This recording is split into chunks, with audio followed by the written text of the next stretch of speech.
नमस्कार, स्वागत है आपका एबीपी न्यूज में। आपके साथ मैं अखिलेश आनंद हूं। तो देश का सबसे बड़ा सियासी शो शुरू हो चुका है।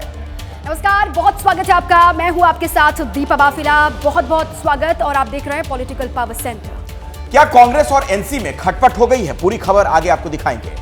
बदला पर कैसे फंस गई मुंबई पुलिस, पूरी कहानी आगे आपको बताएंगे। और क्या बीजेपी को लग गया है कंगना का कांटा? पॉलिटिकल पावर सेंटर में अब खबरें आपको विस्तार से दिखाते हैं। जम्मू कश्मीर में दूसरे चरण का मतदान आज संपन्न हुआ और इसके बाद अब एक फेज में वोटिंग और बाकी है। बीच चुनाव में आज एक ऐसा बयान सामने आ गया वहां से, जिसने एक तरीके से अब कांग्रेस और नेशनल कॉन्फ्रेंस के बीच में खटपट का खाका खींच दिया है।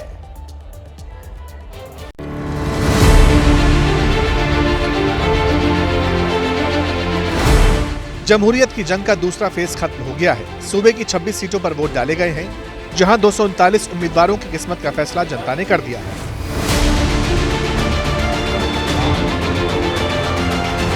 आज जहां एक तरफ दूसरे फेज की वोटिंग खत्म हुई, तो दूसरी तरफ पूर्व मुख्यमंत्री उमर अब्दुल्ला ने राहुल गांधी के प्रचार के तरीके पर सवाल उठा दिए। I hope that after Rahul is done campaigning in 1 or 2 seats in Kashmir, he focuses in Jammu. What the Congress does in Jammu is important. And unfortunately, Congress hasn't done as much in the plains of Jammu as we would expect them to do. Kashmir में कांग्रेस और national conference का alliance है। आज भी राहुल गांधी ने 2 रैलियां की, एक जम्मू रीजन में, दूसरी घाटी में। बावजूद इसके राहुल पर उमर अब्दुल्ला की ये टिप्पणी पहली बन गई। आई डोंट थिंक कि ये उस कंटेक्स्ट में होगा कि कैंपेन नहीं हुई। नहीं, वो क्या कह रहे हैं और क्या कहना चाह रहे हैं, मैं अपने अलायंस पार्टनर के कमेंट पे काउंटर कमेंट नहीं करना चाहूँगा। सवाल ये कि क्या कांग्रेस से अलायंस का उमर को कोई मोराल हो रहा है? टिकट बंटवारे और अलायंस के वक्त दोनों दलों में काफी जोर आजमाइश हुई थी। 5 सीटों पर दोनों का दोस्ताना संघर्ष है। जम्मू रीजन में बीजेपी मजबूत मानी जाती है। शायद उमर को लगता होगा कि कांग्रेस जम्मू में मजबूती से नहीं लड़ रही। वैसे घाटी में उमर का सियासी खेल एआईपी के रशीद बिगाड़ रहे हैं। कई सारे इंटरव्यूज में उसने दोबारा इस बात को दोहराया कि उसके लिए सबके लिए दरवाजे खुले हैं। वो मोदी साहब के साथ जो है मिलके काम करेंगे। एक तरफ से तो वो कहता है कि मैं आया हूँ, मतलब वो आए हैं यहाँ बीजेपी को जो है और नरेंद्र मोदी साहब के एजेंडा को एक्सपोज करने के लिए। लेकिन एक्सपोज करने का उसका तरीका यह है कि नेशनल कॉन्फ्रेंस को अटैक करना, नेशनल कॉन्फ्रेंस को ही मतलब टारगेट करना और नेशनल कॉन्फ्रेंस को हरवाने की कोशिश करना। इसके बाद रशीद ने भी उमर पर पलटवार किया। अब ये लोग एक्सपोज हो चुके हैं। 5.5 साल शहर में मैं था, वो लोग मजे ले रहे थे। मैं उनके सवाल का जवाब देकर अपनी कुर्बानी की तबलीग नहीं करना चाहता। 2 फेज का चुनाव जम्मू कश्मीर में हो चुका है और अब 40 सीटों पर आखिरी दौर की वोटिंग होना बाकी है। नतीजे 8 अक्टूबर को आएंगे। राहुल गांधी ने जम्मू में आज एक रैली भी की। इस दौरान पीओके को लेकर उन्होंने एक ऐसी बात कह दी, ऐसा बयान दे दिया जो कि वायरल हो रहा है। पीओके से रेफ्यूजीज आए, उनसे मनमोहन सिंह जी ने वायदा किया, वो वायदा पूरा किया जाएगा। सॉरी, कश्मीरी पंडित से जो मनमोहन सिंह जी ने वायदा किया था, वो वायदा पूरा किया जाएगा। देखिए, चुनाव हरियाणा में भी हो रहे हैं और यहां पर भी जो खटपट है सियासी तौर पर, वो कांग्रेस पार्टी के भीतर ही है। हुड्डा और सैलजा के बीच में जो सियासी लड़ाई पर्दे के पीछे अभी तक दिखाई दे रही थी, लेकिन वो अब खुलकर पूरी पोस्टर में नजर आ रही है।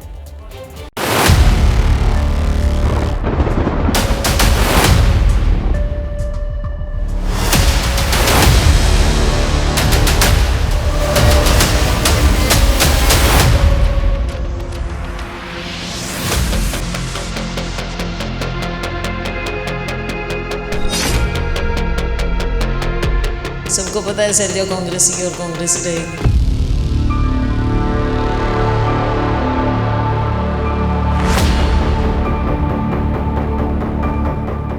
सैलजा की इस पोस्टर ने हरियाणा का सियासी पारा हाई इसलिए कर दिया क्योंकि इसमें भूपेंद्र सिंह हुड्डा को जगह नहीं दी गई है। सोनिया, राहुल और खड़गे की तस्वीर के साथ सैलजा की बड़ी सी तस्वीर है। कल सैलजा राहुल गांधी के साथ सभा करने वाली हैं। सवाल ये क्या सैलजा वर्सेस हुड्डा का विवाद कांग्रेस नेतृत्व सुलझा नहीं पा रहा? सैलजा की तरह आपकी हालत ना खराब हो जाए जैसे किरण चौधरी के साथ भी उन्होंने किया है। फिर से अब सैलजा की बारी है, उसके बाद कभी रणदीप सुरजेवाला की बारी ना हो। सैलजा वर्सेस हुड्डा की एक और तस्वीर देखिए। कल सुबह यानी 24 सितंबर को 11:15 बजे एक्स पर भूपेंद्र सिंह हुड्डा ने सैलजा को बर्थडे विश किया, लेकिन 24 घंटे बाद भी सैलजा ने शुभकामना पर कोई जवाबी संदेश नहीं लिखा, जबकि कई छोटे छोटे नेताओं को सैलजा ने अपने एक्स हैंडल पर धन्यवाद वाला जवाब दिया। तो मतलब साफ है कि सैलजा कांग्रेस से नहीं, सीधे तौर पर पूर्व सीएम भूपेंद्र हुड्डा से नाराज हैं। पार्टी से नाराज कैसे हो सकती हूँ? कुछ मुद्दे होते हैं और कुछ बातें होती हैं, वो हम पार्टी के अंदर उनको डिस्कस करते हैं। और चुनाव है तो चुनाव तो लड़ना है और पार्टी को जिताना है और सरकार बनानी है। क्या आपको मलाल है मैम कि आप इस बार विधानसभा का चुनाव नहीं लड़ रही हैं? मलाल तो नहीं, लेकिन हाँ डिसअपॉइंटमेंट तो है सरकार बनाने की, सब मिलकर सरकार बनाने की बात। कोई चेहरा तय नहीं है, चेहरा बाद में कुछ नहीं है, चेहरा तो तय नहीं है, वो तो साफ हो गया। हुड्डा से नाराजगी की चर्चा के बीच सैलजा की हफ्ते भर में दूसरी बार पार्टी अध्यक्ष मल्लिकार्जुन खड़गे से मुलाकात हुई। केक वाली ये तस्वीर खुद सैलजा ने अपने एक्स हैंडल पर पोस्ट की है। माना ये जा रहा है कि राहुल गांधी की रैली से पहले खड़गे ने सैलजा से बात की, उन्हें भरोसे में लिया। तो सवाल ये कि सैलजा और हुड्डा में नाराजगी की वजह क्या है? पहली वजह तो ये कि टिकट बंटवारे में हुड्डा ने बाजी मारी। सैलजा भी खुद को सीएम का दावेदार मानती हैं। हुड्डा के समर्थकों ने सैलजा को लेकर पिछले दिनों विवादित टिप्पणी की। ये तो अनबन के तात्कालिक कारण है, जबकि हरियाणा की राजनीति को समझने वाले जानते हैं कि हुड्डा और सैलजा का अपना अपना खेमा है। तो सवाल यही, क्या इस खेमेबंदी का कांग्रेस को नुकसान होगा?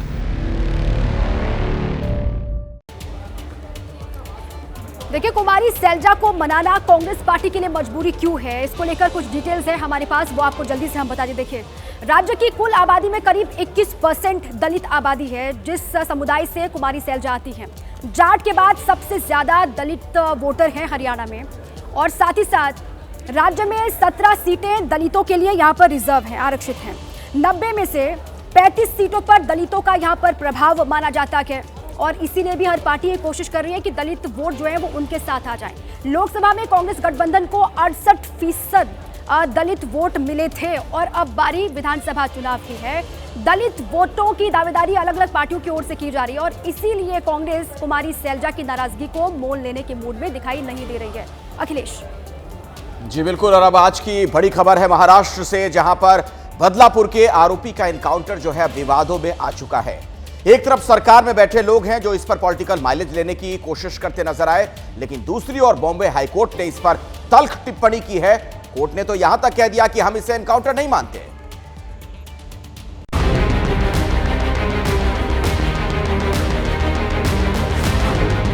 मुंबई की सड़कों पर डिप्टी सीएम फडणवीस की तस्वीरों के साथ बदला पूरा वाला ये पोस्टर लगे हैं।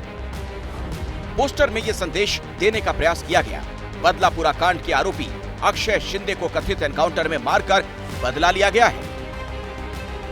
लेकिन पुलिस की यह भूमिका अब सवालों के घेरे में आ गई है।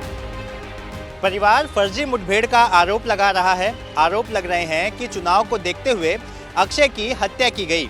परिवार की अर्जी पर हाईकोर्ट में सुनवाई हुई। कोर्ट ने एनकाउंटर की पूरी रिपोर्ट और पुलिस की सीडीआर की कॉपी अगली सुनवाई में मांगी है।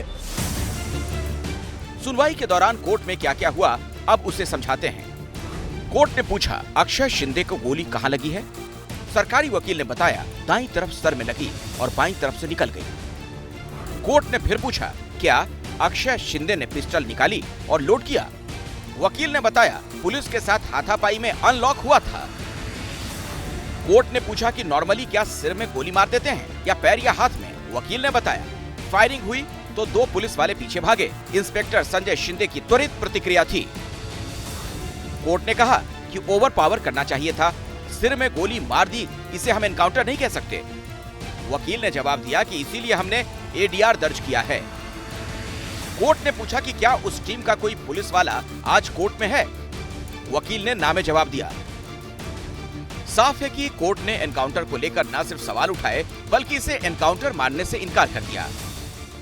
जो पुलिस ऑफिसर्स ये सब फायरिंग में इन्वॉल्व थे उन सब के CDR, tower location, call detail record लेने के लिए कोर्ट ने कहा है। बीजेपी के ही और रूलिंग पार्टी के ही सारे लोग इसका महिमा मंडन कर रहे हैं और पुलिस की कार्रवाई को इंडोर्स कर रहे हैं कि सब सही हो रहा है। इस तरह से महिमा मंडन करके पुलिस का राज स्थापन करने की जो कोशिश की जा रही है ये टोटली गलत है।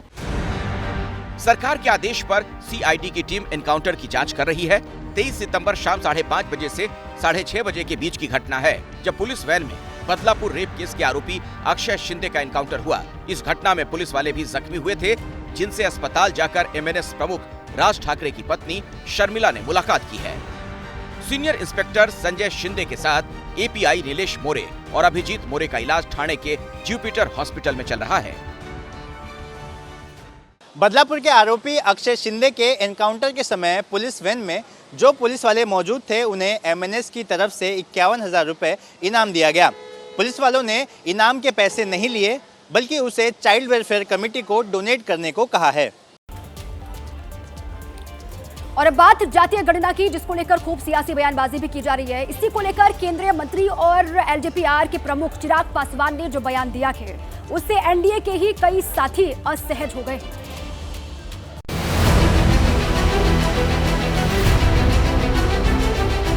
जाति जनगणना पर तकरार अब आर्या पार। जातीय जनगणना का मुद्दा एक बार फिर गर्मा गया है और वजह बनी है केंद्रीय मंत्री चिराग पासवान का बयान। सबसे पहले वो सुनिए।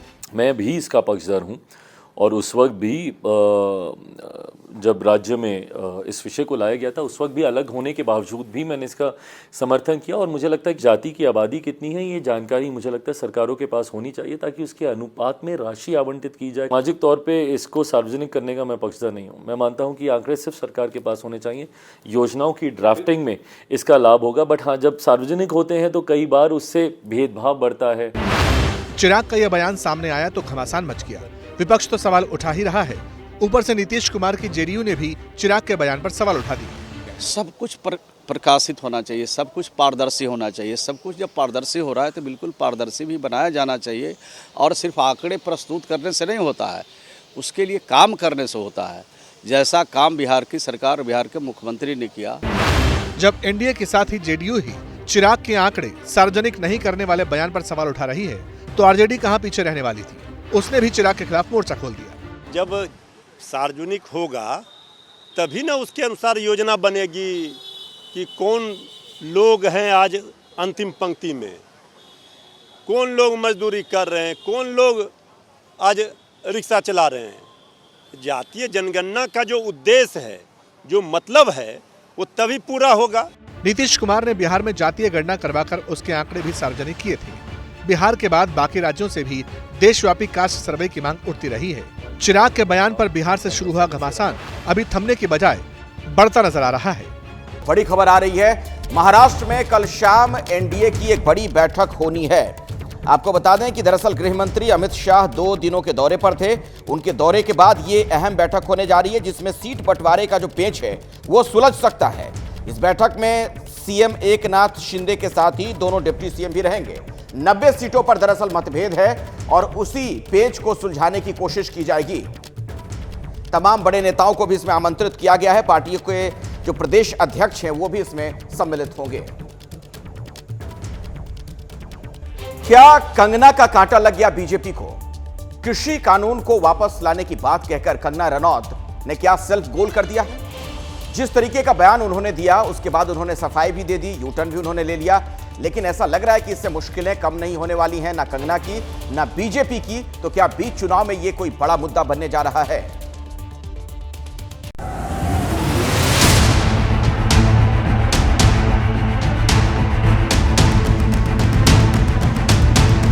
एक तरफ पीएम मोदी हरियाणा में चुनाव प्रचार के जरिए बीजेपी के हैट्रिक की कोशिश में लगे हैं। भाजपा सरकार निरंतर किसान हक में बड़े फैसले ले रही है। तो दूसरी तरफ बीजेपी की सांसद कंगना रनौत ने महीने भर के भीतर दूसरी बार हरियाणा में पार्टी को परेशान कर दिया है। पहले देखिए कि अभी कंगना ने मंडी में क्या कहा जिसने बीजेपी की सिरदर्दी बढ़ाई है। किसानों के जो लॉस हैं वो मुझे लगता है जो रिपील हो गए हैं वो फिर से लगने चाहिए। हो सकता है कंट्रोवर्शियल हो जाए लेकिन मुझे लगता है किसानों के हितकारी लॉस वापस आने चाहिए और किसानों को खुद इसकी डिमांड करनी चाहिए, और ताकि हमारे किसान भी जैसे बाकी जगहों पर वृद्धि हो रही है, हमारे किसान की सूची में कोई ब्रेक न लगे। कृषि कानूनों के खिलाफ साल 2021 में किसानों का बड़ा आंदोलन हुआ था, जिसके बाद प्रधानमंत्री ने फैसला वापस ले लिया था। अब कंगना ने उसी फैसले को दोबारा बहाल करने की मांग की तो हरियाणा में मुद्दा बन गया। ये बीजेपी के जो लोग होते हैं ये आइडियाज को टेस्ट करते रहते हैं। किसी से कहते हैं कि आप ये आइडिया पब्लिक में रखिए और फिर रिएक्शन देखते हैं। यही हुआ है। मोदी जी आप क्लैरिफाई कीजिए, आप इसके खिलाफ हैं या आप फिर से बदमाशी कर रहे हैं? खतरे की घंटी बज रही है, उन लोगों की नीयत खराब है। भारतीय जनता पार्टी की एक बहुत बड़ी और सीनियर नेता कंगना रनौत जी ने मांग करी है कि तीनों किसानों के कानून वापस लागू किए जाएं। और हरियाणा में चुनाव बीजेपी के जीतते ही दोबारा लागू करेंगे 3 काले कानून, ऐसे बयान इनके सांसद कंगना रनौत दे रही। उनको नहीं पता कि 750 किसानों की जान की कुर्बानी देने के बाद, शहादत देने के बाद ये 3 काले कानूनों को वापस कराने का काम हमने किया था। किसान नेताओं ने भी कंगना के बयान को हाथों हाथ लपक लिया और बीजेपी पर हमला कर दिया। दुनिया की सबसे बड़ी और सबसे अनुशासित पार्टी में एक ही व्यक्ति बार बार गलत तरीके की बयानबाजी कर रहा है, तो उसको आप कॉन्स्पिरेसी, उसको सोची समझी एक रणनीति नहीं कहेंगे तो आप उसको क्या कहेंगे? प्रार्थना करेंगे माननीय प्रधानमंत्री जी से तुरंत प्रभाव से आप कंगना रनावत को बाहर निकालिए। अगर सेंसर किया होता तो उसके खिलाफ कार्रवाई हो जानी चाहिए थी ना।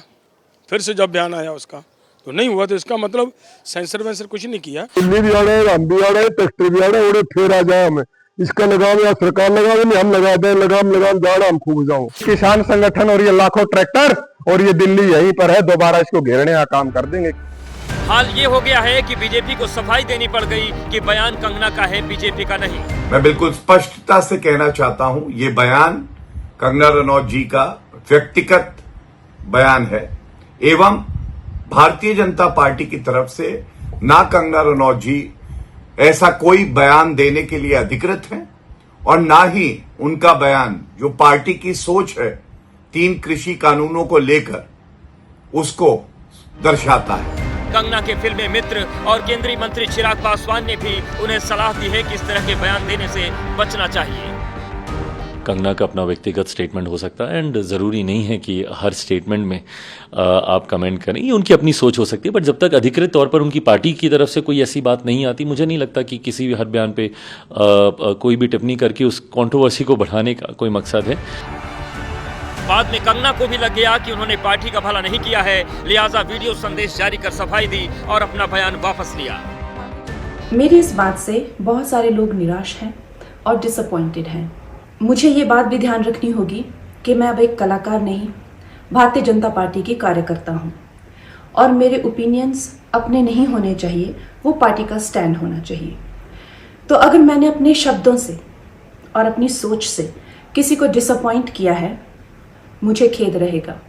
आई टेक माई वर्ड्स बैक। लेकिन कहते हैं ना कि तीर कमान से और बात जुबान से निकल जाए तो वापस नहीं आती। जो होना था सो हो गया। अब कंगना सफाई दे या बीजेपी, हरियाणा चुनाव में विपक्ष तो इसे भुनाएगा ही। इससे पहले भी एक इंटरव्यू में कंगना ने किसान आंदोलन को लेकर विवादित बयान पिछले महीने दिया था। तब भी विवाद हुआ था, जिसके बाद पार्टी अध्यक्ष जेपी नड्डा ने कंगना को तलब कर इस तरह की बयानबाजी नहीं करने की सलाह दी थी। लेकिन 1 महीने के अंदर ही कंगना ने पार्टी की परेशानी बढ़ा दी। और अब खबर बदलापुर एनकाउंटर से जुड़ी हुई, इसे लेकर विवाद और ज्यादा गहराता जा रहा है और देखिए किस तरह की अब राजनीति शुरू हो गई है। बहुत ही दुर्भाग्यपूर्ण बयान दिए जा रहे हैं। महाराष्ट्र कांग्रेस के बड़े नेता हैं विजय वडेट्टीवार, उन्होंने विवादित बयान दे दिया। महाराष्ट्र के विपक्ष वो हैं, उन्होंने कहा कि बृजभूषण शरण सिंह का भी एनकाउंटर होना चाहिए। विजय ने आरोप लगाया कि अक्षय शिंदे को मारकर बीजेपी नेता को बचाया गया। तो बदलापुर एनकाउंटर पर आप देखिए बयानबाजी का दौर कैसे चल रहा है और अजीबोगरीब बयान भी अब दिए जाने लगे हैं। ये अक्षय शिंदे का एनकाउंटर का समर्थन भाजपा और शिंदे सेना कर रही है। अगर आप इसका समर्थन करते हो तो बृजभूषण के लिए फिर क्या आपकी बात है?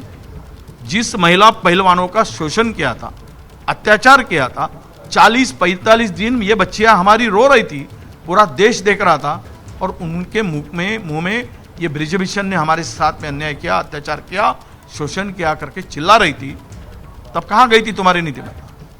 तब क्यों नहीं ब्रिजभूषण खासदार का तुमने एनकाउंटर किया? क्यों? वो भाजपा का एमपी है करके, पार्लियामेंट मेंबर है करके।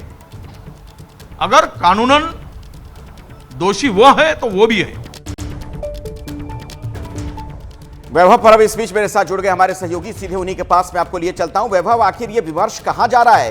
क्या कहना चाह रहे हैं? आखिर जो बयान इस तरीके के अब दिए जा रहे हैं, ब्रिजभूषण के बारे में कह दिया गया कि ब्रिजभूषण शरण का भी एनकाउंटर होना चाहिए। देखिए, ये एनकाउंटर महाराष्ट्र में हुआ है, लेकिन इनकी गोलियों की आवाज है अब पूरे देश में सुनाई दे रही है। जिस प्रकार की महाराष्ट्र में राजनीति हो रही है उसको देखते हुए अब ब्रिजभूषण सिंह पर भी आरोप लगाए जा रहे हैं। विजय वडेट्टीवार है जो कांग्रेस के विपक्ष नेता है, उन्होंने साफ तौर पे कहा है कि अक्षय शिंदे को जो न्याय मिला है वही न्याय ब्रिजभूषण सिंह को भी मिलना चाहिए था।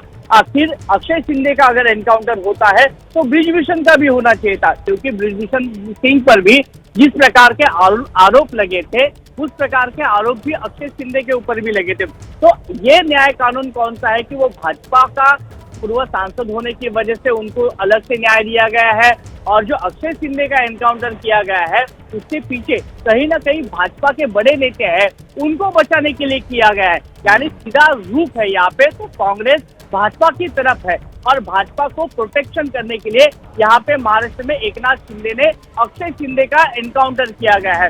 अब इसको देखते हुए ब्रिजभूषण सिंह की जो मामला है वो यहाँ पे महाराष्ट्र के इस एनकाउंटर में इन्वॉल्व किया जा रहा है कांग्रेस की तरफ से। यानी ये जो मामला है महाराष्ट्र तक सीमित ना रहे। सवाल तो ये खड़ा होगा कि क्या रेप के आरोपी को बचाने की कोशिश कर रही है कांग्रेस, और क्या ये बहुत दुर्भाग्यपूर्ण, शर्मनाक नहीं है? बहुत बहुत शुक्रिया वैभव इस पूरी जानकारी के लिए आपका।